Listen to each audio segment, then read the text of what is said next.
The former First Lady, Michelle Obama, revealing that she considered wearing her natural hair and braids during her time at the White House, but decided that Americans weren't ready for her natural black hair. Listen to the former First Lady. As black women, we deal with it. The whole thing about, do you show up with your natural hair? You know, braids, y'all. You know, but you know, as First Lady, I did not wear braids. Being the first black. Yeah. I mean, I just, we gotta ease up on the people. You know, just like, because I thought about it. I was like, it would be easier. Nope, they're not ready. And the former First Lady says that she kept her hair straight so her husband's administration could focus on other issues and not her hair. The Obamas were very cognizant of how much attention was paid to how they looked and how they acted because they were black. They also knew how powerful representation was and still is. So, like this moment, this was in 2009, when a young black boy reached up to touch the president's hair. I think this picture embodied one of the hopes that I'd had when I first started running for office. Young people, particularly African-American people, people of color, outsiders, folks who maybe didn't always feel like they belonged, they'd look at themselves differently to see a person who looked like them in the Oval Office.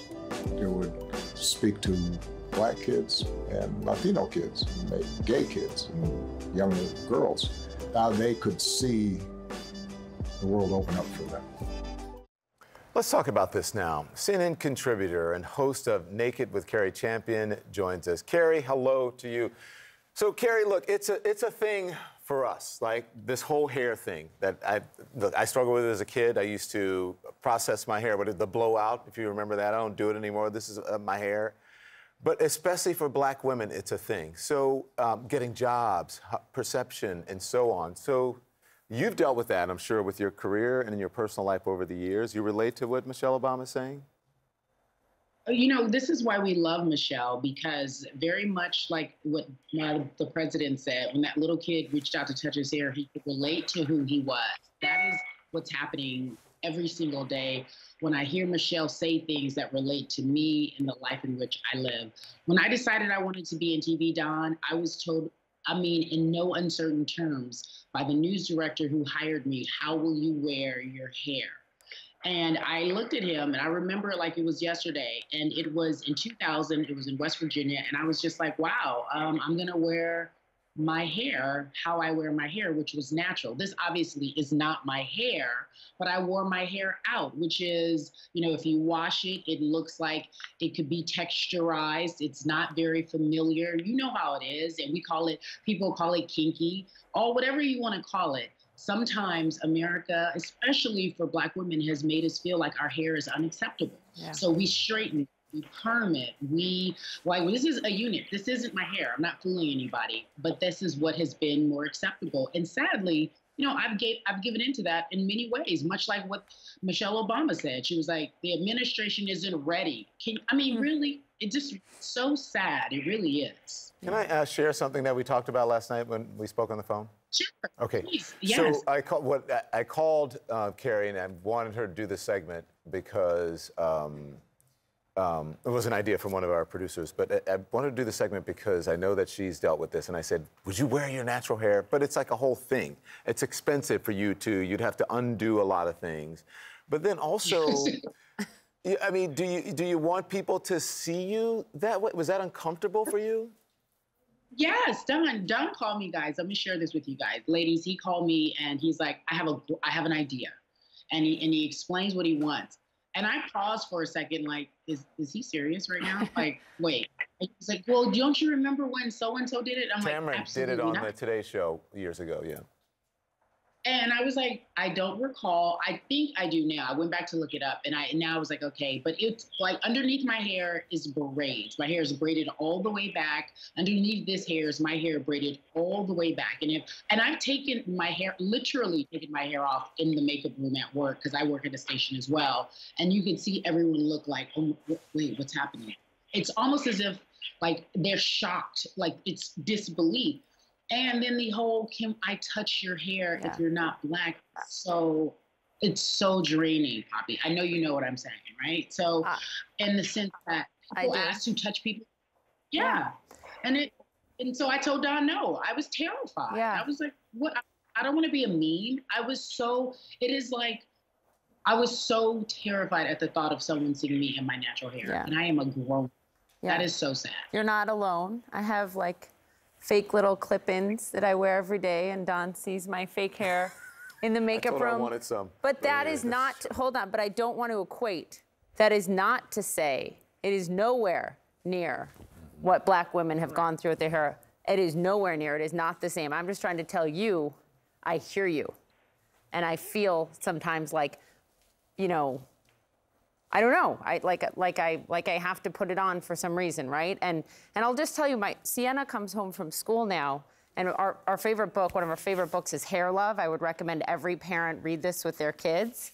And she said to me when she learned about not, you know, like ask permission to touch other people's hair, anyone, right? And like learning about respect. Yeah. The thing about that though, and Don, tell me how you feel about it. I would never ask to touch anybody's hair. Not if I just wouldn't. I'm not fascinated to walk up to you, Poppy, touch your hair. Or I wouldn't want to walk up to my colleague that isn't Black and touch their hair. Right. And the fact Black women are treated like exhibits, you know, in a museum, for lack of a better word. It really is. I want you to know every time that happens, we're in our mind, here we go again. And you want think to touch my hair. that often our kids are being taught the wrong lesson now? Absolutely. Yeah. Teach your kids that we have different texture hair. It's still the same thing. It still grows. It may not be as long. It may not be as blonde naturally. If you notice that someone's hair may not seem like it's their hair, please don't ask, what is that on your head? How do you wear your hair? Is that all your? I mean, everyone wears extensions. For some reason, when Black women wear extensions, it's like everyone stop and take a look at this person who is an exhibit. They have long hair. Why is that? None of that should be a conversation. There's a song, do not touch my hair. Literally built on the fact that that's what women have dealt with, Black women specifically. Carrie, I wanted to something, or you want to? It's powerful to hear you talk about your conversation with Don, saying, you know, you're a grown woman and this is how you felt. And that's why I think, you know, we're seeing Michelle Obama be so candid, and hearing her talk about being First Lady, and she was worried about that. You know, it opens up the conversation for young women now to be able to talk about that and think about it and acknowledge it differently publicly. I will say this, you make a really great point about that. There are a lot of young women on TV now who are wearing their natural hair, and they've gone viral for wearing their natural hair, which in a way to me is two things. One, bold, because I'm like, no, I'm not ready to do that. So for her to do that is really bold. But it's also, why am I going viral for wearing my own hair? Right. I just need you guys to understand how this all is, why we are sitting here being fascinated that it took Michelle Obama to tell us, don't look at my hair as if it's weird. And we're like, interest. Carrie, quick, because we got to run. Okay, but listen, if you can do it quick, this is a lightning round.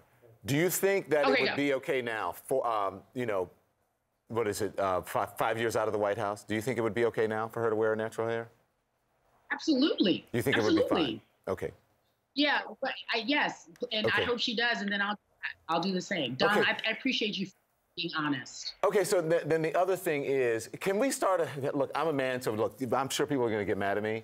I like natural hair. My nieces do the same thing. You know, they braid their hair up and they put it in, they do the system and whatever, right? And especially if they come visit and I'm like, we're going to be at the beach, and they braid. But I like a natural hair. Like, I grew up with women wearing natural hair, wearing afros. Can we bring that back? Can we bring back the power? You know what, Don? You just challenged me, and I'm not saying when I'm going to do it because I got to really sit with it because I'm terrified, like I mentioned. But I mean, why not? Yeah. Why not? I'm pretty. I can wear my natural hair, and I don't have to give it. You're gorgeous. I just remember Pam Grier and Coffee and, you know, Cleopatra Jones and their afro. It was beautiful. Like, love the afro. Yeah. Yes, get used to it, people. Afro. My mother wore an afro. So yes, Don, I hear the challenge. Let me start it. Let me begin. And thank you guys for letting me come on and share it. I really It's appreciate why both we of love you so much. Thank you. Love you. Let me Why just we say, love you. ladies, I'm not speaking for you. I'm just saying this is me. Wear your hair however you want. I know it's easier if you braid it and you put it up, but I just think natural hair is beautiful. What a That's gift it. she is. All right. Thank you, Carrie. Thank you so much.